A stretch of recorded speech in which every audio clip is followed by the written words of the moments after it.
எல்லா பெருமையும் தலைவர் தளபதி அவர்களுக்கும் நாளை தமிழகத்தின் விடிவெள்ளி மாண்புமிகு அண்ணன் உதயநிதி ஸ்டாலின் அவர்களுக்குத்தான். எனவே விக்கிரவாண்டி தொகுதியினுடைய தேர்தல் வெற்றி திராவிட முன்னேற்றக் கழகம் மக்கள் மனதில் ஆழமாக பதிந்திருக்கிறது. தலைவர் தளபதியினுடைய சாதனைகள் மக்கள் மனதிலே ஆழமாக பதிந்திருக்கிறது என்பதுதான் எடுத்துக்காட்டுகிறது.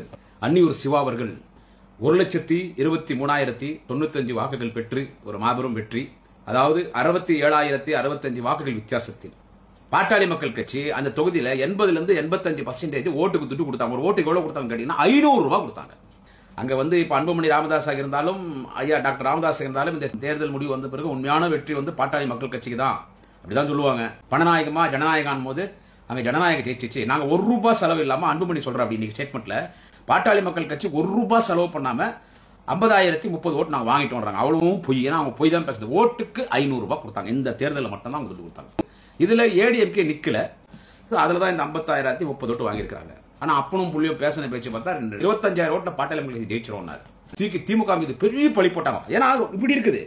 இந்த கள்ளக்குறிச்சி அந்த விஷசாராய குடிச்சு இறந்து போன அந்த தொகுதியும் விக்கிரவாண்டி தொகுதி இப்படி பக்கம். ஆனா இவ்வளவு பிரச்சாரம் பண்ணி அந்த இடத்துல திமுக ஜெயிக்குது. அப்பொழுது பொய் பிரச்சாரத்தை மக்கள் ஏற்றுக்கொள்ளவில்லை.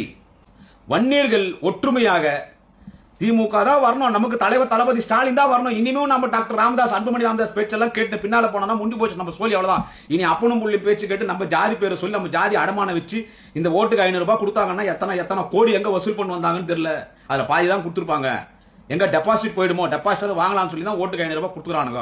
அதனால இனிமே இந்த அன்புமணி ராமதாஸ் டாக்டர் ராமதாஸ் நம்ப கூடாது. நம்ப வேண்டிய ஒரே தலைவர் தலைவர் கலைஞரின் இதயத்தை இரவலாக பெற்றிருக்கிற நம்முடைய திராவிட இனத்தின் தலைவர். இது திராவிட மண்.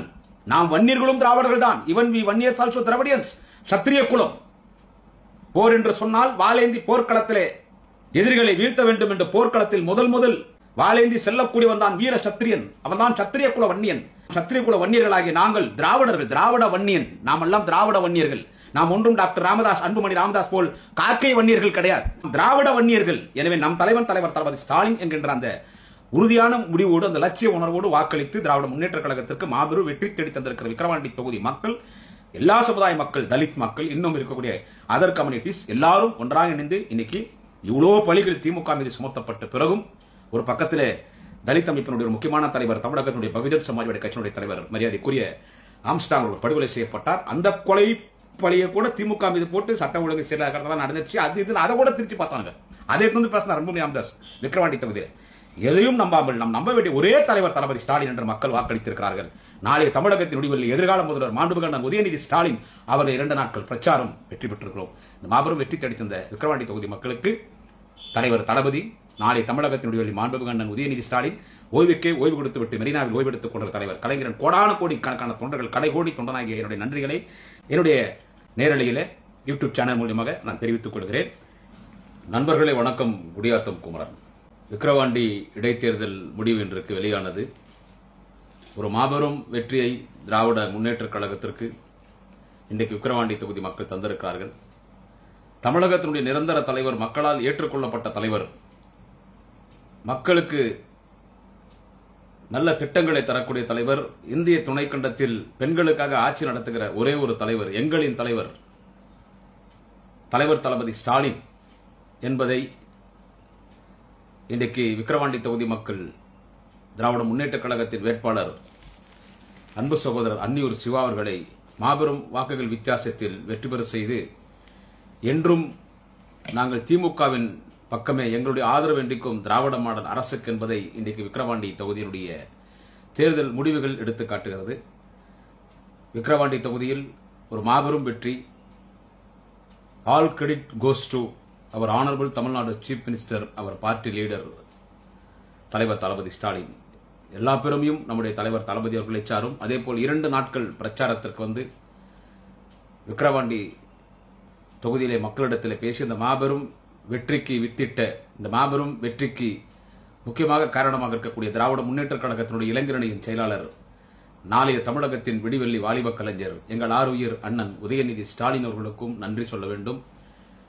எல்லா பெருமையும் தலைவர் தளபதி அவர்களுக்கும் நாளை தமிழகத்தின் விடிவெள்ளி மாண்புமிகு அண்ணன் உதயநிதி ஸ்டாலின் அவர்களுக்குத்தான். எனவே விக்கிரவாண்டி தொகுதியினுடைய தேர்தல் வெற்றி திராவிட முன்னேற்றக் கழகம் மக்கள் மனதில் ஆழமாக பதிந்திருக்கிறது. தலைவர் தளபதியினுடைய சாதனைகள் மக்கள் மனதிலே ஆழமாக பதிந்திருக்கிறது என்பதுதான் எடுத்துக்காட்டுகிறது. இதில் திராவிட முன்னேற்ற கழகத்துடைய வேட்பாளர் எனது பாசத்துக்குரிய நீண்ட நாள் என்னுடைய அன்பு சகோதரர், 25 ஆண்டுகளாக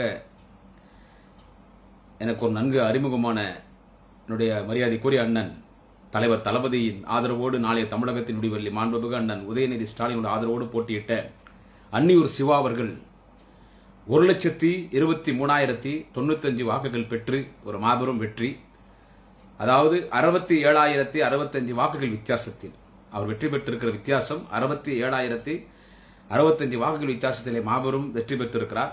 அதற்கடுத்து அந்த இடத்திலே பாட்டாளி மக்கள் கட்சியின் சார்பிலே போட்டியிட்ட வேட்பாளர் 56,030 ஓட்டுகளும், மூன்றாவது இடத்திலே நாம் தமிழர் கட்சியினுடைய வேட்பாளர் அந்த சகோதரி ஒரு 10,000 வாக்குகளும் பெற்றிருக்கிறார்கள். எனவே இது ஒரு மாபெரும் வெற்றி. ஆனால் நான் இன்னும் கொஞ்சம் ஓட்டு இன்னும் வாக்குகள் இன்னும் அதிகமாக எதிர்பார்த்தேன். ஆனால் ஒரு உண்மையான கல நிறுவனம் என்னன்னு கேட்டீங்கன்னா, கலனுடைய நிலவரம் என்னன்னு கேட்டீங்கன்னா, விக்கிரவாண்டி தொகுதி பொறுத்த மட்டிலும் அது 90% வன்னியருடைய பெல்ட்டுங்க. 90% வன்னியர் பெல்ட். அங்க சட்டமன்ற உறுப்பினராக இந்த மறைந்த அங்கே மாவட்ட செயலாளராக பணியாற்றிய அண்ணன் புகழேந்தி அவர்கள் எனக்கு மிகவும் வேண்டியவர். புகழேந்தி ரொம்ப வேண்டியவர். அடிக்கடி ஃபோன் பண்ணுவார். அந்த பக்கம் போனால் ஃபோன் பண்ணால் வாப்பான்னு சொல்லி அறிவாலயத்தில் அறிவாலயத்தில் ரூம் போட்டு கொடுத்து மதிய வீட்டிலேருந்து சாப்பாடு எடுத்து சொல்லி நான் 2 நாள் இருந்தேன்னா என் கூட இருப்பார். ரொம்ப நல்ல மனுஷன் அவர். ஆனால் அது என்னன்னு கேட்டிங்கன்னா, ரொம்ப ரொம்ப பயங்கரமான பாட்டாளி மக்கள் கட்சி பெல்ட். தமிழகத்தில் பல மாவட்டங்கள் வன்னியருடைய மாவட்டம். ஆனால் அந்த விழுப்புரம் மாவட்டத்தில் அந்த பெல்ட்டில் இருக்கிற வன்னியர்ஸ் அப்படின்னு பார்த்தீங்கன்னா சமுதாய வெறி அதிகம். அங்கே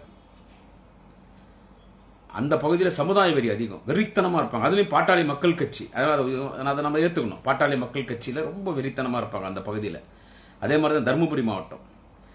ஆனால் இந்த தேர்தலில் நடந்து முடிந்த நாடாளுமன்ற தேர்தலிலும் இந்த இடைத்தேர்தலிலும் அந்த ஒரு வாக்கு வங்கி பாட்டாளி மக்கள் கட்சிக்கு பெரிதளவிலே சரிந்திருக்கிறது. இருப்பினும் இந்த விக்கிரவாண்டியில் இவ்வளவு ஓட்டு இவங்க வாங்கினாங்கன்னா 56,030 ஓட்டு வாங்கியிருக்கிறாங்கன்னா இது வெறி பிடிச்ச வன்னியர்கள். அதுவும் பாட்டாளி மக்கள் கட்சி வெறி பிடிச்சவங்க. அதனால இந்த ஓட்டு வாங்கியிருக்காங்க. இன்னொரு விஷயம் என்னன்னு கேட்டீங்கன்னு வச்சுங்க, இதுவரைக்கும் பாட்டாளி மக்கள் கட்சி ஊரெல்லாம் துட்டு வசூல் பண்ணி எல்லா கட்சிகிட்ட சூட்கேஸ் வாங்கி அப்பனும் புள்ளியும் வீட்டில் துட்டு வச்சுன்னு கட்சிக்காரன் தாலியா இருப்பாங்க. ஆனா இந்த முறை என்னன்னு கேட்டீங்கன்னா, இந்த முறை தன்னுடைய அரசியல் வாழ்க்கையிலே 4 பேர்கிட்ட கை நீட்டி பணம் வாங்கி வீட்டில் வச்சுக்கிறவங்க தான் அன்புமணி ராமதாஸாக இருந்தாலும் மரியாதைக்குரிய ஐயா டாக்டர் ராமதாஸாக இருந்தாலும். ஆனால் இந்த தேர்தல் என்னன்னு கேட்டீங்கன்னா, பாட்டாளி மக்கள் கட்சி அந்த தொகுதியில் 80-85% ஓட்டுக்கு துட்டு கொடுத்தாங்க. ஒரு ஓட்டுக்கு எவ்வளவு கொடுத்தாங்க கேட்டீங்கன்னா 500 ரூபாய் கொடுத்தாங்க. அங்க இப்ப அன்புமணி ராமதாஸாக இருந்தாலும் ஐயா டாக்டர் ராமதாஸாக இருந்தாலும் இந்த தேர்தல் முடிவு வந்த பிறகு உண்மையான வெற்றி பாட்டாளி மக்கள் கட்சிக்கு தான், அப்படிதான் சொல்லுவாங்க. பணநாயகமா ஜனநாயகம் போது அங்க ஜனநாயகம் ஜெயிச்சிச்சு. நாங்க 1 ரூபாய் செலவு இல்லாம அன்புமணி சொல்ற அப்படி இன்னைக்கு ஸ்டேட்மெண்ட்ல பாட்டாளி மக்கள் கட்சி 1 ரூபாய் செலவு பண்ணாம 50,030 ஓட்டு நாங்க வாங்கிட்டோம்ன்றாங்க. அவ்வளவும் பொய். ஏன்னா அவங்க பொய் தான் பேசுறது. ஓட்டுக்கு 500 ரூபாய் கொடுத்தாங்க. இந்த தேர்தலில் மட்டும்தான் அவங்க துட்டு கொடுத்தாங்க. ஓட்டுக்கு 500 ரூபாய். அதுக்குன்னு ஆட்களை ஒரு டீமை போட்டு எங்க அவங்க கட்சிக்காரங்க கிட்ட கொடுத்தா எடுத்துன்னு போயிடுவானு சொல்லி ஒரு 200-300 பேர் இறக்கி அவங்கள்ட்ட ரூபாய் கொடுத்து கட்சிக்காரனை வீடு கட்ட சொல்லி 10 நாளைக்கு முன்னாடி லிஸ்ட் எடுத்து ஓட்டுக்கு 500 கொடுத்தாங்க. சந்தோஷம். ஏன்னா அவங்களுக்கெல்லாம் கொடுத்து பழக்கம் வாங்கி தான் பழக்கம். ஸோ ஓட்டுக்கு 500 கொடுத்துருந்து இதுல ஏடிஎம்கே நிக்கல. அது அப்படி இப்படி செஞ்சிருச்சு. ஓட்டு வங்கி செஞ்சிச்சு.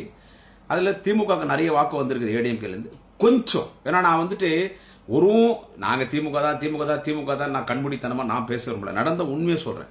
கொஞ்சம் ஓட்டு அதுல ரொம்ப அதுலயே ஏன்னா ஒரு சில இப்ப டிஎம்கேல என்னதான் இருந்தாலும் ஏடிஎம்கே ஆகாது, வெறித்தனமா இருப்பாங்க. அதே மாதிரி ஏடிஎம்கே திமுக ஆகாது, வெறித்தனமா இருப்பாங்க. அப்படிப்பட்டவங்க ஒரு சிலர் பாட்டாளி மக்கள் கட்சி ஒரு சிலர் போட்டுல அதுலதான் இந்த 50,030 ஓட்டு வாங்கியிருக்கிறாங்க. ஆனா அப்பனும் புள்ளியும் பேசின பேச்சு பார்த்தா நேத்திக்கு முன்னாலோ 2 நாளைக்கு முன்னாலே என்னவோ டாக்டர் ஐயா ராமதாஸ் அவர்கள் 25,000 ஓட்டுல பாட்டாளி மக்கள் கட்சி ஜெயிச்சிரும்னாரு.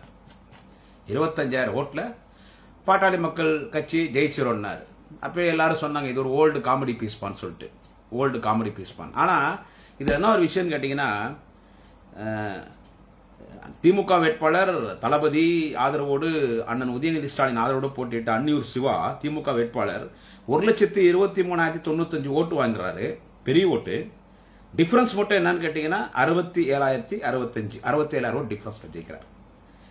இதுல என்ன ஒரு பெரிய விஷயம்னு கேட்டீங்கன்னு வச்சுங்க, திமுக மீது இப்போ வந்து பெரிய லெவல்ல குற்றம் சொல்றது என்னன்னு கேட்டா, அங்க கள்ளக்குறிச்சி பக்கம்தான், விக்கிரவாண்டி தொகுதிக்கு அதுக்கு ரொம்ப பக்கம் தான். அங்க இந்த விஷச்சாராயம் குடிச்சு 60க்கும் மேற்பட்டவர்கள், 65-66 பேர், 60க்கும் மேற்பட்டவர் இறந்து போனாங்க. இன்னைக்கு இதை வச்சுதான் திமுக ஃபுல்லா டார்கெட் பண்றது. ஏடிஎம்கேல இருந்து, பாட்டாளி மக்கள் கட்சியில இருந்து, பிஜேபியில இருந்து, அந்த பைத்தியக்காரன் அந்த சீமான்ல இருந்து எல்லாரும் கள்ளச்சாரம் அந்த அந்த விக்கிரவாண்டி தொகுதியில் அந்த நாம் தமிழர் கட்சி வேட்பாளர் டாக்டர் அந்த சகோதரி போட்டிட்டாங்களே, திமுக போய் தான் கள்ளச்சாரம் விற்கிறவங்க போறாங்க பாருங்க. திமுக 100 பேர் ஓட்டு போயிட்டு பண்ணி எதிர்க்கு வந்தா கள்ளச்சாரம் விற்றவங்க போறாங்க. இவ்வளெல்லாம் பண்ணாங்க. ஒரு திகராள் அந்த காஞ்சிபுரம் கருவாடு காளியம்மான் ஒருத்தி, நம்ம சீமானுடைய ஆளு, சீமான் கீப்புகிறாள் காளியம்மான் ஒருத்தி, அவோ கள்ளச்சாராயம் கத்தனா. அன்புமணி ராமதாஸ் கள்ளச்சாராயம் விற்று துட்டு எடுத்துன்னு வராங்க, கொடுக்குறாங்க, வாங்கிக்கோங்க. கள்ளச்சாராயம் விற்கிற துட்டு எடுத்துன்னு வராங்க, வாங்கிக்கோங்க. அவன் அந்த அண்ணாமலை ஆடு, அந்த மென்டல் மனநோயாளி, கள்ளச்சாராயம் விற்று துட்டு எடுத்துன்னு வராங்க, வாங்கிக்கோங்க. கள்ளச்சாராயத்தோட துட்டு, கள்ளச்சாராயம் பக்கம் தாங்க, இங்க தாங்க செத்து போனாங்க. அந்த கள்ளச்சாராயம் பழியத்துக்கு பெரிய அளவுல திமுக மீது போட்டாங்க. அது பண்ணது அண்ணாமலை, அது பிஜேபி காரன் தான். அண்ணாமலையுடைய பின்புலம் தான் அந்த கள்ளச்சாராயத்துமே இறந்தது காரணம். அண்ணாமலை தான் காரணம். அந்த கள்ளச்சாராயம், அந்த சாராயம் கள்ளச்சாராயமா மாறி, அது விஷச்சாராயமா மாறி குடிச்சாத்தின் பேர் இறந்தது காரணம் அண்ணாமலை தான். தூக்கி திமுக மீது பெரிய பழி போட்டாங்க. ஏன்னா இப்படி இருக்குது, இந்த கள்ளக்குறிச்சி அந்த விஷச்சாராயம் குடிச்சு இறந்து போன அந்த தொகுதியும் விக்கிரவாண்டி தொகுதி இப்படி பக்கம். ஆனா இவ்வளவு பிரச்சாரம் பண்ணி அந்த இடத்துல திமுக ஜெயிக்குது. 1,23,095 ஓட்டு வாங்கி 67,065 ஓட்டு டிஃபரன்ஸ், 65,000 ஓட்டு டிஃபரன்ஸ் திமுக ஜெயிக்குதுன்னா அப்பொழுது பொய் பிரச்சாரத்தை மக்கள் ஏற்றுக்கொள்ளவில்லை. இதுதான் நாம இங்க பார்க்க வேண்டிய விஷயம். மக்கள் ஏற்றுக்கொள்ளவில்லை. அங்க அந்த அளவுக்கு ஒரு கடுமையாக எல்லாரும் உழைத்தார்கள். அங்கே மிகுந்த மரியாதைக்குரிய கழகத்துடைய முதன்மை செயலாளர் மலைக்கோட்டை சிங்கமன்னன் KN நேரு அவர்களும், அதேபோல் அருணை மாநகரத்தின் அருணையாளர் அருணையன் செல்வம், திருவண்ணாமலை மாவட்ட கழக செயலாளர் மாண்புமிகு அமைச்சர் அண்ணன் ஏவா வேலு அவர்களும், கழக கொள்கை பொறுப்பு செயலாளர் திராவிட ஆழ்வார் மிகுந்த மரியாதைக்குரிய அண்ணன் டாக்டர் ஜெகத்ரட்சகன் அவர்களும், வேங்கையின் மைந்தன் அண்ணன் MRK பன்னீர்செல்வம் போன்றவர்களும், அந்த மாவட்டத்துடைய அமைச்சர், அந்த மாவட்டத்தின் அமைச்சர் மிகுந்த மரியாதைக்குரிய கழக துணை பொதுச் செயலாளர் அண்ணன் டாக்டர் பொன்முடி அவர்களும், எங்களுடைய வேலூர் மாவட்ட திமுக செயலாளர் இளம்பொயில் அண்ணன் AP நந்தகுமார் போன்ற மாவட்ட செயலாளர்கள், இன்னும் அங்கு இருக்கக்கூடிய அமைச்சர் பெருமக்கள், மாண்புமிகு பள்ளி கல்வித்துறை அமைச்சர் மிகுந்த மரியாதைக்குரிய அண்ணன் அன்பில் மகேஷ் பொய்யாமொழி போன்றவர்கள், இருக்கிற எல்லா அமைச்சர்கள் அங்கு கடுமையாக உழைத்து, நகர ஒன்றிய செயலர் கடுமையாக உழைத்து இந்த வெற்றிக்கு வந்திருக்கிறது. அதனால்தான் திராவிட ஆழ்வார் கழக கொள்கை பொறுப்பு செயலாளர் அண்ணன் டாக்டர் ஜெகத்ரட்சன் அவர்கள் எல்லோருக்கும் நன்றி சொல்லி ஒரு வார்த்தை அண்ணன் டாக்டர் ஜெகத்ரட்சன் சொன்னார். என்ன சொன்னான்னு கேட்டா, வன்னியர்கள் ஓட்டு எப்பவுமே திமுக தான், ஏதோ வன்னியர்கள் வந்து திமுகக்கு எதிர்ப்பானவங்க அப்படின்னு இந்த டாக்டர் ராமதாசும் டாக்டர் அன்புமணி ராமதாசும் அப்படி பிம்பத்தை உருவாக்கி வச்சிருக்காங்க. ஏன்னா இதுல இன்னொரு விஷயத்தை நீங்க பார்க்கணும், பக்கா வன்னியர் பெல்ட். இதுல இன்னொரு விஷயம் என்னன்னு கேட்டா, அன்புமணி ராமதாஸ் டாக்டர் ராமதாசுடைய மிகப்பெரிய பிரச்சாரமே என்னன்னு கேட்டா, 10.5% நம்ம கேட்டோம், அவங்க நம்ம கொடுக்கல, அதை ரத்து பண்ணிட்டாங்க, கொடுத்தத ரத்து பண்ணிட்டாங்க. இதுல ஜெயலலிதா படம்லாம் போட்டாங்க. அதுல பாட்டாளி மக்கள் கட்சிக்காரு அவங்களுடைய அந்த இதுல என்னன்னு கேட்டீங்கன்னா, பாட்டாளி மக்கள் கட்சிக்கார் ஓட்டு கேட்டாங்க இல்லைங்களா, பாட்டாளி மக்கள் கட்சிக்கார் வந்து ஓட்டு கேட்கும் போது அதுல வந்து ஜெயலலிதா படம் போட்டாங்க. ஜெயலலிதா படம் போட்டு ஓட்டு கேட்டாங்க. அதுக்கு ஒரு அப்ஜெக்ஷன் தெரிவிக்கல எடப்பாடி பழனிசாமி. வாய்க்கிலேயே இருந்தாலும் பேசுறாரு, ஒரு அப்ஜெக்ஷன் தெரிவிக்கல. நீங்க கூட்டணி பிஜேபி கூட்டணி இருக்கீங்க, நாங்க பிஜேபி கடுமையா எதிர்க்கிறோம், தினம் எங்களுக்கும் அண்ணாமலைக்கும் சக்காலத்தி சண்டை நடந்துருக்கீங்க, நீங்க ஏன் வந்து எங்க அம்மா படம் போடுறீங்கன்னு எந்த அப்ஜெக்ஷன் அவங்க தெரிவிக்கல. ஜெயலலிதா படம் போட்டாங்க. ஜெயலலிதா படம் போட்டு ஓட்டு கேட்டாங்க.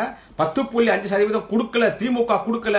ஜாதி வாரி கணக்கெடுப்பு நடத்தும் சொன்னா ஜாதி வாரி கணக்கெடுப்பு நடத்தல. இன்னொரு பொய் சொன்ன அன்புமணி என்னன்னு கேட்டா 10.5% திமுக ஆட்சியில சட்டமன்றத்தில் முதலமைச்சர் ஸ்டாலின் 10.5% கொடுக்க மாட்டேன்னு சொல்லிட்டாருன்னு ஒரு பச்சை பொய். ஒரு பச்சை பொய் அன்புமணி ராமதாஸ் வந்து தேர்தல் பிரச்சாரத்தில் விக்கிரவாண்டி தொகுதியில் சொன்னது என்னன்னு கேட்டா 10.5% நாங்க கேட்டோம் வன்னியர்களுக்கு 10.5% கொடுக்க முடியாதுன்னு மறுத்துட்டாரு ஸ்டாலின். அண்ட புலகம் ஆகாச புலகம் பொய்யிலே பிறந்த பொய்யிலே வளர்ந்த புலவர் பெருமாள் அப்பனும் புள்ளையும் ராமதாஸும் அன்புமணியும் சொன்னாங்க. இந்த 10.5% நமக்கு கிடைக்காது. நமக்கு 10.5% வேணும்னா எங்க பாட்டாளி கட்சி ஜெயிச்சாதான் நமக்கு 10.5% கிடைக்கும்.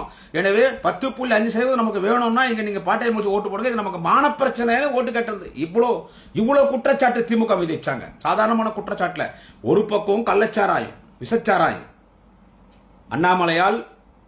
அண்ணாமலையால் விஷச்சாராயமாக மாறியது. அண்ணாமலை மூலமாக விற்கப்பட்ட விஷச்சாராயத்தில் அத்தனை பேர் இறந்து போனாங்க. 60க்கும் மேற்பட்டோர் இறந்து போனார்கள். அந்த ஒரு பழி திமுகவின் மீது. அதுதான் பிரச்சாரமே அங்க.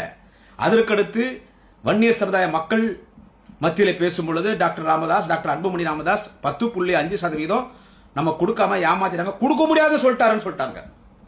வன்னியர் சமுதாயத்தை மோஸ்ட் பேக்வர்ட் கம்யூனிட்டி, மிகவும் பிற்படுத்தப்பட்ட சமுதாய பட்டியலை சேர்த்தது தலைவர் கலைஞர். அந்த போராட்டத்தில் துப்பாக்கி சூட்டில் இறந்து போனவர்களுக்கு நிதி உதவி வழங்கியது தலைவர் கலைஞர். அப்பாவி வன்னியர்கள் மீது இந்த பொய் வழக்குகளை எல்லாம் ரத்து செய்தது தலைவர் கலைஞர். எல்லாம் தலைவர் கலைஞர். வன்னியர் சமுதாயத்துக்கு நன்மை செய்தது திமுக, தலைவர் கலைஞர், தலைவர் தளபதி ஸ்டாலின். ஆனா வன்னியர்களுக்கு எதிரான கட்சி திமுக வன்னியர்களுக்கு எதிரான ஒரு கட்சி. தளபதி ஸ்டாலின் வன்னியர்களுக்கு எதிரானவர் என்கிற ஒரு பொய்யான பிம்பத்தை உருவாக்குவதற்கு அன்புமணி ராமதாசும் டாக்டர் ராமதாசும் முயற்சி செய்து விக்கிரவாண்டி தொகுதியில் பிரச்சாரம் செய்தார். ஆனால் அந்த பிரச்சாரம் அங்கு எடுபடவில்லை. எனவே வன்னியர்கள் வாக்களித்த காரணத்தால் தான் வன்னியர்கள் ஒற்றுமையாக திமுக தான் வரணும், நமக்கு தலைவர் தளபதி ஸ்டாலின் தான் வரணும். இனிமேல் நம்ம டாக்டர் ராமதாஸ் அன்புமணி ராமதாஸ் பேச்செல்லாம் கேட்டு பின்னால போனோம்னா முடிஞ்சு போச்சு நம்ம சொல்லி. அவ்வளவுதான். இனி அப்பனும் புள்ளி பேச்சு கேட்டு நம்ம ஜாதி பேரை சொல்லி நம்ம ஜாதி அடமான வச்சு இந்த ஓட்டுக்கு 500 ரூபாய் கொடுத்தாங்கன்னா எத்தனை கோடி எங்க வசூல் பண்ணி வந்தாங்கன்னு தெரியல. அதுல பாதி தான் கொடுத்துருப்பாங்க. எங்க டெபாசிட் போயிடுமோ, டெபாசிட் வாங்கலாம்னு சொல்லி தான் ஓட்டுக்கு 500 ரூபாய் கொடுத்துக்கிறானுங்க. அதனால இனிமே இந்த அன்புமணி ராமதாஸ் டாக்டர் ராமதாஸ் நம்ப கூடாது. நம்ப வேண்டிய ஒரே தலைவர் தலைவர் கலைஞரின் இதயத்தை இரவலாக பெற்றிருக்கிற நம்முடைய திராவிட இனத்தின் தலைவர். இது திராவிட மண். நாம் வன்னியர்களும் திராவிடர்கள் தான். Even we Vanniyars also Dravidians. சத்திரிய குலம். போர் என்று சொன்னால் வாளேந்தி போர்க்களத்திலே எதிரிகளை வீழ்த்த வேண்டும் என்று போர்க்களத்தில் முதல் வாளேந்தி செல்லக்கூடியவன் தான் வீர சத்திரியன். அவன் தான் சத்திரிய குல வன்னியன். அந்த சத்திரிய குல வன்னியன் வன்னியர் ஆகிய நாங்கள், நம் சத்திரிய குல வன்னியர்கள் ஆகிய நாங்கள் திராவிடர்கள், திராவிட வன்னியன். நாம் எல்லாம் திராவிட வன்னியர்கள். நாம் ஒன்றும் டாக்டர் ராமதாஸ் அன்புமணி ராமதாஸ் போல் காக்கை வன்னியர்கள் கிடையாது. நாம் ஒன்றும் டாக்டர் ராமதாஸ் அன்புமணி ராமதாஸ் போல் காக்கை வன்னியர்கள் கிடையாது. we are not காக்கை வன்னியர்ஸ். நாம் திராவிட வன்னியர்கள். எனவே நம் தலைவர் தளபதி ஸ்டாலின் என்கின்ற அந்த உறுதியான முடிவோடு, அந்த லட்சிய உணர்வோடு வாக்களித்து திராவிட முன்னேற்ற கழகத்திற்கு மாபெரும் வெற்றி தேடி தந்திருக்கிற விக்கிரவாண்டி தொகுதி மக்கள், எல்லா சமுதாய மக்கள், தலித் மக்கள், இன்னும் இருக்கக்கூடிய அதர் கம்யூனிட்டிஸ் எல்லாரும் ஒன்றாக இணைந்து இன்னைக்கு இவ்வளோ பழிகள் திமுக மீது சுமத்தப்பட்ட பிறகும் ஒரு பக்கத்தில் தலித் அமைப்பினுடைய ஒரு முக்கியமான தலைவர், தமிழகத்தினுடைய பகுஜன் சமாஜ்வாடி கட்சியினுடைய தலைவர் மரியாதைக்குரிய ஆம்ஸ்டாங் அவர்கள் படுகொலை செய்யப்பட்டார். அந்த கொலை பழியை கூட திமுக மீது போட்டு சட்டம் ஒழுங்கு சீராக நடந்துச்சு. அதை கூட திருச்சி பார்த்தாங்க. அதை வந்து பேசினார் அன்புமணி ராமதாஸ் விக்கிரவாண்டி தொகுதியில். எதையும் நம்பாமல் நாம் நம்ப வேண்டிய ஒரே தலைவர் தளபதி ஸ்டாலின் என்று மக்கள் வாக்களித்திருக்கிறார்கள். நாளைய தமிழகத்தின் முடிவில் எதிர்கால முதல்வர் மாண்புமிகு அண்ணன் உதயநிதி ஸ்டாலின் அவர்கள் 2 நாட்கள் பிரச்சாரம் வெற்றி பெற்றிருக்கிறோம். இந்த மாபெரும் வெற்றி தேடி தந்த விக்கிரவாண்டி தொகுதி மக்களுக்கு தலைவர் தளபதி, நாளைய தமிழகத்தின் முடிவில் மாண்புமிகு அண்ணன் உதயநிதி ஸ்டாலின் ஓய்வு கொடுத்து விட்டு மெரினாவில் ஓய்வெடுத்துக் கொண்ட தலைவர் கலைஞரன் கோடான கோடி கணக்கான தொண்டர்கள், கடைகோடி தொண்டனாகிய என்னுடைய நன்றிகளை என்னுடைய நேரலையில யூடியூப் சேனல் மூலமாக நான் தெரிவித்துக் கொள்கிறேன். அது அவர் அன்புமணி ராமதாஸ் அவர் இது உண்மையான வெற்றி என்னன்னு கேட்டீங்கன்னா, இது உண்மையான வெற்றி எங்களுக்கு தான். அது அவங்க பணத்தை கொடுத்து வாங்கிட்டாங்க. வழக்கமாக அவர் சொல்றது தானே. ஐயா டாக்டர் ராமதாஸ் சங்கவக்கான் அவர் பேசுறது, இவர் பேசுறது என்ன அரிசி மூட்டை கொடுக்குற வெற்றியும். அதனால டாக்டர் ராமதாஸ் சொல்றாரு இந்த வெற்றி எங்களுக்கு தான் கிடைச்சது அதுன்னு சொல்லி. சரி இருக்கட்டும், இது சட்டமன்றத்தில் கிட்ட இப்போ இந்த டெபாசிட் வாங்கிட்டீங்க. இது இப்போ யார்கிட்ட அப்பனும் புள்ளியும் இப்போ வியாபாரம் ஆரம்பிச்சிட்டாங்கன்னு தெரியல பேசுறதுக்கு. இப்போ அப்பனும் புள்ளியும் யார்கிட்ட வியாபாரம் பேச ஆரம்பிச்சிட்டாங்கன்னு தெரியல. மாட்டுச்சந்தையில் மாட்டு வியாபாரி மாதிரி இந்த மாட்டு சந்தையில் போனீங்கன்னு வச்சுங்க, இப்போ கூட இருக்குது, இப்படி இப்படி போட்டுக்குவாங்க கை, இப்படி 2 கை உள்ளே விட்டுக்குவாங்க, இப்படி இப்படி கையிலே பேசுவாங்க மாட்டு சந்தையில். நானே பார்த்துக்கிறேன், இப்போ கூட இருக்குது அது, அந்த இப்போ கூட அந்த அந்த இதெல்லாம் இருக்குது. இப்போ மாட்டு சந்தையில் எடுத்து இப்படி இப்படி துணி போட்டாங்கன்னா மேலே இருக்கிற டவலில் துண்டை போட்டு இப்படி கையிலே இப்படி பேரம் பேசுவாங்க. அந்த மாதிரி எத்தனை பேர்ட்ட டவல் போட்டு கையை போட்டு அப்பா ராமதாசும் புள்ள அன்புமணி ராமதாசும் இப்பயே பேரம் பேசிட்டாங்கன்னு தெரியல. ஏன்னு கேட்டால் அங்கே வந்து என்னன்னு கேட்டால், அங்கே இப்போ வந்து நாங்கள் டெபாசிட் வாங்கிட்டோம், எவ்வளோ பெரிய கட்சி திமுக, அவ்வளோ பெரிய கட்சி திமுக அங்கே நிற்கும் போது நாங்கள் டெபாசிட்டே வாங்கியிருக்கிறோம். அதனால் பாருங்கள், இப்போ நாங்கள் கூட்டணிக்கு வரணும்னா இப்போதைக்கு ரேட்டு இவ்வளோ போயினுக்குதுன்னு இப்போ ஏழை விட ஆரம்பிச்சுட்டுப்பாங்க. என்ன சொல்கிறது, அங்கே மரியாதைக்குரிய மறைந்த காடுவெட்டி குரு அவர் தான் உண்மையான வன்னியர் சங்க தலைவர். உண்மையான வன்னியர் சங்க தலைவர், வன்னியர்களுக்காக உண்மையாக போராடி குரல் கொடுத்து ஒரு தலைவர் யார் என்று கேட்டால் காடுவெட்டி ஜெய குரு தான். அவருடைய மகளெல்லாம் கூட இந்த திமுக ஆதரவாக பிரச்சாரம் பண்ணாங்க. திமுக ஆதரவாக பிரச்சாரம். ஏன்னா குரு இல்லைன்னா பாட்டாளி மக்கள் கட்சி கிடையாது. காடுவெட்டி குரு பெரம்பலூர், அரியலூர் அந்த மாவட்டம், அது இன்னும் பக்கா வன்னியர் பெல்ட். அவர் குரு இல்லைன்னா கிடையாது பாட்டாளி மக்கள் கட்சி. அவர் தான் பிஎம்கேனுடைய ஃபவுண்டேஷன், பேசிக்கே அவர் குரு தான், ஜெய குரு தான். ஆனால் அவர் உடம்பு சரியில்லாமல் ஹாஸ்பிட்டல் இருக்கும்போது அவருக்கு ஒரு குளுக்கோஸ் பாட்டில் கூட காசு தரல அன்புமணி ராமதாஸ், டாக்டர் ராமதாஸ். அவருக்கு வந்து ஈரலில் ஒரு பிரச்சனை வந்துருச்சு. அவர் ஈரலில் பிரச்சனை வந்துட்டு உயிருக்கு போராடுறாரு. அவருக்கு உதவி பண்ணது யார், அன்னைக்கு ஹாஸ்பிட்டலுக்கு பில் கட்டினது யாருன்னு கேட்டால் திமுகவின் கொள்கை பொறுப்பு செயலாளர், அரக்கோணம் நாடாளுமன்ற உறுப்பினர், மிகுந்த மரியாதைக்குரிய அண்ணன் திராவிட ஆழ்வார் அண்ணன் டாக்டர் ஜெகத்ரட்சகன் அண்ணன் டாக்டர் ஜெகத்ரட்சகன் எம்பி தான் பணம் கட்டினார். கடைசி ஹாஸ்பிட்டலில் 1 லட்சம் ரூபாய் கட்ட வேண்டியதுச்சு. அந்த 3 லட்சமும் கட்டினது யாருன்னு கேட்டா ஐயா டாக்டர் ஜெகத்ரட்சகன், திராவிட ஆழ்வார் டாக்டர் ஜெகத்ரட்சகன் தான் கட்டினார். தவிர அந்த பணத்தை கூட கொடுக்க யோகியதையில மனம் இல்லாதவர் தான் டாக்டர் ராமதாசும் அன்புமணி ராமதாசும். இன்னைக்கு அவர் பேர்ல அறக்கட்டளை கட்டுறது ஊர் பூரா வசூல் பண்ணுறாங்க அப்பனும் புள்ளியும். ஸோ இந்த அளவுக்கு வன்னியர்களுக்கு எதிரானவர் தான் டாக்டர் ராமதாசும் அன்புமணி ராமதாசும். ஆனால் வன்னியர்களுக்காக திட்டங்களை அறிவித்து இடஒதுக்கீடு தந்த தலைவர் கலைஞர் தளபதி ஸ்டாலின், திமுக. எனவே வன்னியர்கள் திமுக பக்கம்தான். அதேதான் திராவிட ஆழ்வார் அண்ணன் டாக்டர் ஜெகத்ரட்சகன் இன்றைக்கு விழுப்புரத்திலே பத்திரிகையாளர் மத்தியிலே தெரிவித்திருக்கிறார்கள். எனவே ஒரு மிகுந்த மகிழ்ச்சி. தளபதிகளுக்கு கோடான கோடிக்கணக்கான நன்றி. மாண்புமிகு அண்ணன் உதயநிதி ஸ்டாலின் கோடான கோடிக்கான நன்றி. தளபதிகளுக்கு வாழ்த்துக்கள், அண்ணன் உதயநிதிகளுக்கு வாழ்த்துக்கள் இந்த ஒரு வெற்றிக்கு. இதில் வந்துட்டு இந்த சீமானு இவன்லாம் பார்த்தீங்கன்னா வாங்கின ஓட்டு எவ்வளோன்னு கேட்டீங்க தெரியுமா? 10,000 ஓட்டு வாங்கிக்கிறான் சீமான். எவ்வளோ? 10,000 ஓட்டு வாங்கிக்கிறான். டெபாசிட் போச்சு. உனக்கு இவ்வளோ வாய். அவன் எனக்கு பத்திரிகையாளர்கிட்ட பேட்டி கொடுத்தான். நேற்று ஒரு பேட்டி கொடுத்தான் பார்த்தீங்களா? நேற்று ஒரு பேட்டி கொடுத்தான், இன்னைக்கு ஒரு பேட்டி கொடுத்துருக்கான். அது என்ன அதில் சொல்கிறான்னு கேட்டால், அவனெல்லாம் மரியாதை அவசியம் இல்லை எனக்கு. அவன் என்ன சொல்கிறான்னு கேட்டால், இந்த மாதிரி வந்து ஒரு ஜாதியை இழிவுபடுத்துகிற மாதிரி பாடு நானும் எனக்கு கூட்டி கொடுக்குற என்னுடைய புரோக்கர் பையன் எனக்கு கூட்டி கொடுக்குறவன், எனக்கு ஊற்றி கொடுக்குறவங்கிறான்ல அந்த அந்த பேவர்சி நாய், அந்த பாடுஷு, அந்த சாட்டை துரைமுருங்க, நாங்கள் 2 பேர் பாடின பாட்டு சண்டாளன்னு ஒரு வார்த்தை வந்துச்சுன்னு எல்லாம் சொன்னாங்க. சண்டாளன்றது ஒரு பெரிய ஒரு இவன் சொல்கிறான், சீமான் சொல்கிறான். அந்த சண்டாளன்ன்றது அது ஒன்றும் பெரிய அளவில் அது கெட்ட வார்த்தை. எங்கள் கிராமத்து பக்கம் அது ஒரு நடைமுறையில் இருக்கிற வார்த்தை தான். அது என்னடா சண்டாளான்னு சொல்லுவோம். அது ஒன்றும் பெரிய கெட்ட வார்த்தைலாம் கிடையாது. எங்கள் கிராமத்து பக்கம் நாங்கள் அந்த சண்டாளன்றது சும்மா யதார்த்தமாக நாங்கள் அடிக்கடி பயன்படுத்துகிற வார்த்தை தான் சண்டாளன்றது. அது ஒன்றும் பெரிய கெட்ட வார்த்தைலாம் இல்லை. சண்டாளன்றது தான் கிராமத்து பக்கம் பயன்படுத்த அந்த வார்த்தை தான். அது ஒன்றும் பெரிய கெட்ட வார்த்தை இல்லைன்னா சீமான் சொன்னான். அதே ரைட்டு தான். இப்போ சீமான் சண்டாளன்றது உங்கள் கிராமத்து பக்கம் அது ஒன்றும் பெரிய கெட்ட வார்த்தை, நடைமுறை வார்த்தை. அதே மாதிரி தான் இப்போ நாங்கள் ஒன்றும் திட்டணும் இல்லை. நீயும் கோச்சிக்காத. அடங்கு பார்த்தா ஒக்கால ஒளி தாய் ஒளி பாடூஸ் லக்காடி பையன் கேப் மாதிரி முள்ள மாதிரி முச்சோக்கி காத்தா என்னடா டேய் காத்தா என்ன மாலை என்னடா காத்தா டேய் ஒக்கால ஒளி கண்டார ஒளி அடங்க மாலை காத்தா. இந்த வார்த்தை கெட்ட வார்த்தை இல்லை சீமான். இதெல்லாம் நாங்கள் உன்னை சொல்கிறோம், நான் சொல்கிறேன்னா நீ கோச்சிக்கூடாது. இது கெட்ட வார்த்தை கிடையாது. இது கிராமத்து பக்கம் நாங்கள் யதார்த்தமாக பேசுகிற வார்த்தை. இப்போ எப்படி சண்டாளான்றது கிராமத்து பக்கம் யதார்த்தமாக பேசுகிறாங்களோ அந்த மாதிரி டே அடா வார்த்தா சிவான் கோச்சிக்காத. இது கிராமத்து பக்கம் யதார்த்தமான வார்த்தை. அடா டே உங்கள் அக்கால ஓலி மாலா சீமான் கோச்சிக்காத. இது கிராமத்தில் யதார்த்தமான வார்த்தை. டே வார்த்தா தாயோலி மகனை சீமான் கோச்சிக்காத.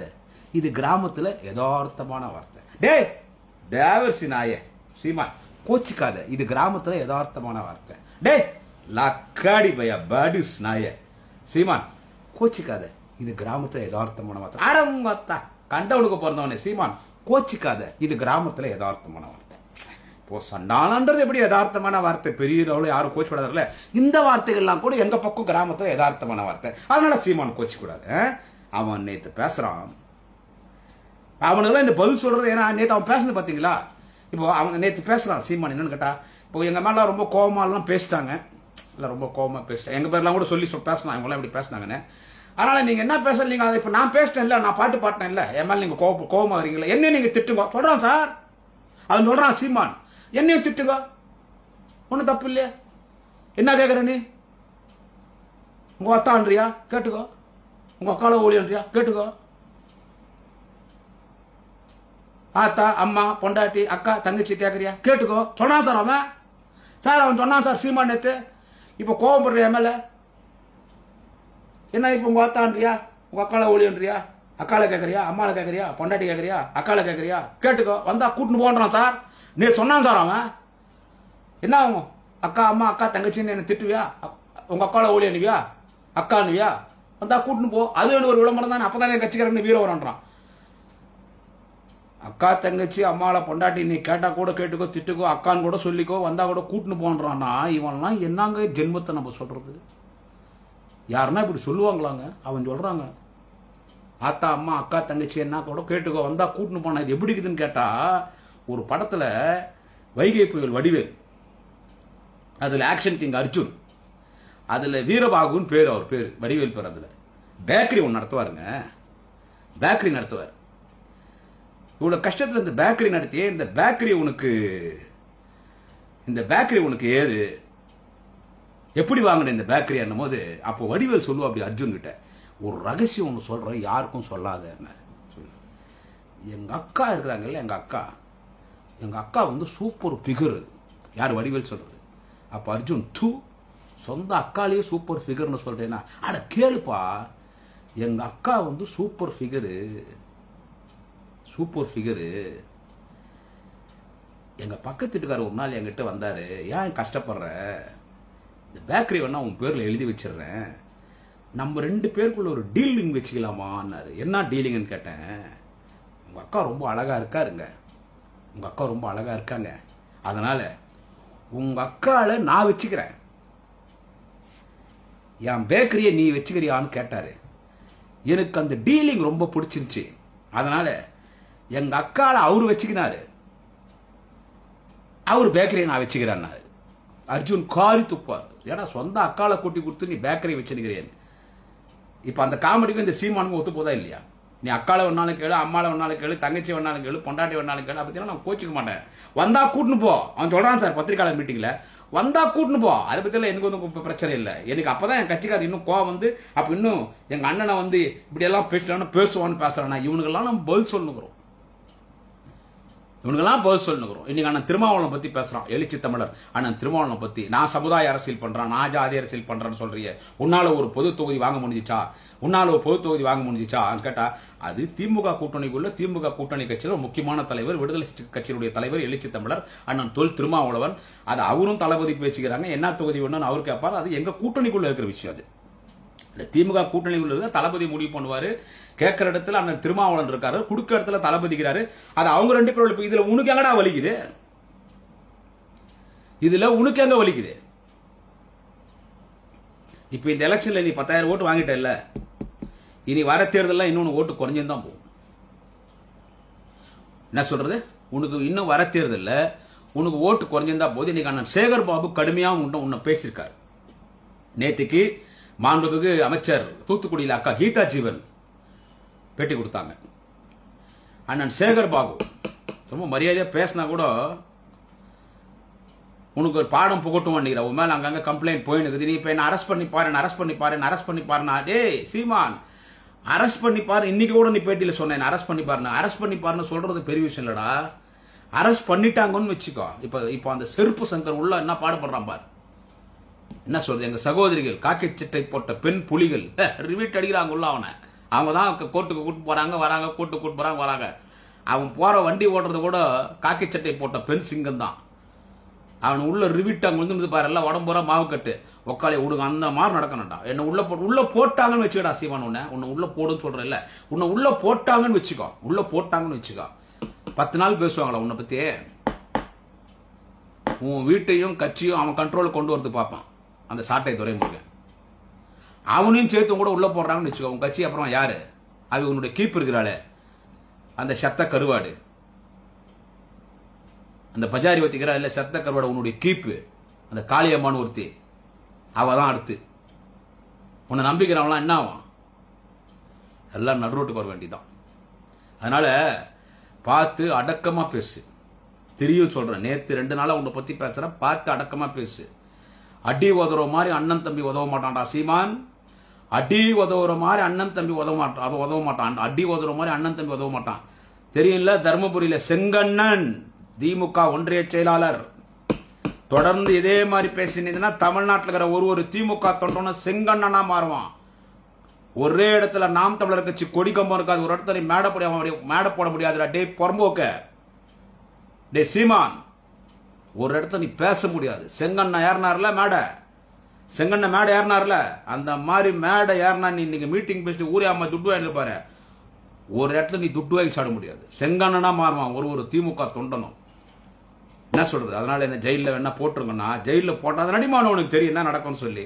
எனவே இவர்களுடைய இந்த பொய் பிரச்சாரத்தை எல்லாம் தாண்டி இந்த கண்டவனுக்கு பிறந்த வக்கால ஒளி உங்க அத்தாயும் சீமான் மாதிரி இந்த பாடூஸ் பசங்களுடைய பொய் பிரச்சாரத்தை எல்லாம் தாண்டி, அதிலும் ஜாதி அரசியல், ஜாதி அந்த ஜாதிக்கு எதுவும் பண்ணல. ஜாதி பேரை சொல்லி இன்னைக்கு நல்லா அப்பனும் புள்ளையும் பெரிய தோட்டம் வச்சுன்னு குடும்பமே இன்னைக்கு ஓஹோனுக்குது. 10-15 தலைமுறை உட்காந்து சாப்பிட்றவங்களுக்கு இன்னைக்கு சொத்து சேர்த்துட்டாங்க ஜாதி பேரை சொல்லி. பாவம் வன்னியர்கள்லாம் அவங்க ரோட்ல நிக்கிறாங்க. அவங்க பேரை சொல்லி இன்னைக்கு குளிர்காய் யாருன்னு கேட்டா டாக்டர் ராமதாஸ், அன்புமணி ராமதாஸ். அந்த ஜாதின்னு சொல்லி அவ்வளவு ஒரு பழி திமுக மீது போட்டு, இந்த பக்கம் இந்த கண்டவனுக்கு அந்த பரம்போக்க பையன் இந்த பரதேசி பேவரிசினா இந்த சீமான ஒரு பக்கம் என்ன, ஒரு பக்கம் அவன் அந்த மென்டல் அண்ணாமலை, அவன் ஒரு பக்கம் சட்ட ஒழுங்கு சரியில்லை ஸ்டாலின் அங்க போய் எடப்பாடி பழனிசாமி, அந்த ஆள் ஒரு நல்ல வேலை பார்க்கறான், அந்த கட்சி அந்த ஆளு காலி பண்ணிட்டு போறாரு.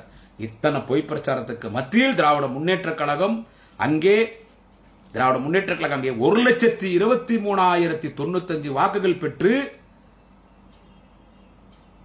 பாட்டாளி மக்கள் கட்சி நாம் தமிழர் கட்சி விட 67,065 வாக்குகள் வித்தியாச திமுக அங்கே மாபெரும் வெற்றி பெற்றிருக்கிறது. திமுக வேட்பாளர் அன்னியூர் சிவா வெற்றி பெற்றார் என்று கேட்டால், இங்கேதான் தலைவர் தளபதி ஸ்டாலின் என்கின்ற அந்த மாபெரும் தலைவர் நிற்கிறார். இங்கேதான் நாளைய தமிழகம் மாண்புமிகு அண்ணன் உதயநிதி ஸ்டாலின் நிற்கிறார். எனவே இனி என்றென்றும் தமிழக மக்கள் திமுக பக்கமே, தளபதி ஸ்டாலின் பக்கமே, நாளைய தமிழகத்தின் விடிவெள்ளனர் உதயநிதி ஸ்டாலின் பக்கமே. 2026 மீண்டும் தனிப்பெரும்பான்மையோடு அதிகமான சட்டமன்ற உறுப்பினர் எண்ணிக்கைகளை பெற்று 2026 தலைவர் தளபதி ஸ்டாலின் தான் தமிழ்நாட்டின் முதலமைச்சராக பொறுப்பேற்க போகிறார் என்பதை எடுத்துக்காட்டுகிற ஒரு முடிவு. என்றும் தமிழக மக்கள் திமுக பக்கம் தளபதி ஸ்டாலின், நாளை தமிழகத்தின் முடிவில் உதயநிதி ஸ்டாலின் பக்கம் தான் என்பதை நிரூபிக்கின்ற வகையிலே இந்த விக்கிரவாண்டி தொகுதியிலே மாபெரும் வெற்றியை திராவிட முன்னேற்ற கழக தேடி தந்திருக்கிற விக்கிரவாண்டி தொகுதி மக்களுக்கு ஒரு காலிலும் விழுந்து கோடிக்கணக்கான நன்றிகளை தெரிவித்துக் கொண்டு, தமிழகத்தின் நிரந்தர தலைவர் மாண்புமிகு தமிழக முதல்வர், திராவிட இனத்தின் தலைவர், வரிப்புலி பட்டாளத்தின் வரலாற்று நாயகன், உருக்கிய இளைஞர்களின் போர்மகிட்ட தலைவர், ரத்த தடாகத்தில் பூத்திட்ட குறிஞ்சிமலர் நாயகன், திராவிட இயக்கத்தின் மாபெரும் தலைவர், வாழும் கலைஞர், தலைவர் கலைஞரின் இதயத்தை இரவலாக பெற்றிருக்கிற எங்களின் பெரியாராய், எங்களின் அண்ணாவாய், கலைஞராய் மக்களுக்கு பணியாற்றிக் கொண்டிருக்கிற இந்தியாவின் சிறந்த முதல்வர், இந்தியாவின் முதன்மை முதல்வர், திராவிட இனத்தின் ஷேக்வாராவாக, வெற்றி நாயகன் அலெக்சாண்டராக, மாவீரன் நெப்போலியனாக, மக்கள் தலைவனாக, மக்கள் நாயகனாக, மக்கள் இதயத்தில் நிரந்தரமாக குடியேறியிருக்கிற நம்முடைய தலைவர் தளபதி ஸ்டாலின், நம்முடைய தலைவர் தளபதி ஸ்டாலின் என்றுக்கும் தமிழக மக்கள் தலைவர் தளபதி ஸ்டாலின் பக்கமே, தலைவர் தளபதி ஸ்டாலின் பக்கமே, தலைவர் தளபதி ஸ்டாலின் பக்கமே என்று இந்த பதிலை தெரிவித்துக் கொண்டு மீண்டும் விக்கிரவாண்டி தொகுதி மக்களுக்கு நன்றி தெரிவித்து, டே சீமான், உன் சாமான துண்டு துண்டாக்கி உன் அட்ரஸ் இல்லாத திமுக துண்டை உன்னை சும்மா விட மாட்டான். எங்க தலைவர் கலைஞரை பத்தி நீ பேசன பாருடா, உன்னை சும்மா விடவே மாட்டான். மீண்டும் இன்னொரு பதிவிலே சந்திக்கிறேன். நன்றி, வணக்கம். குடியாத்தம் குமரன்.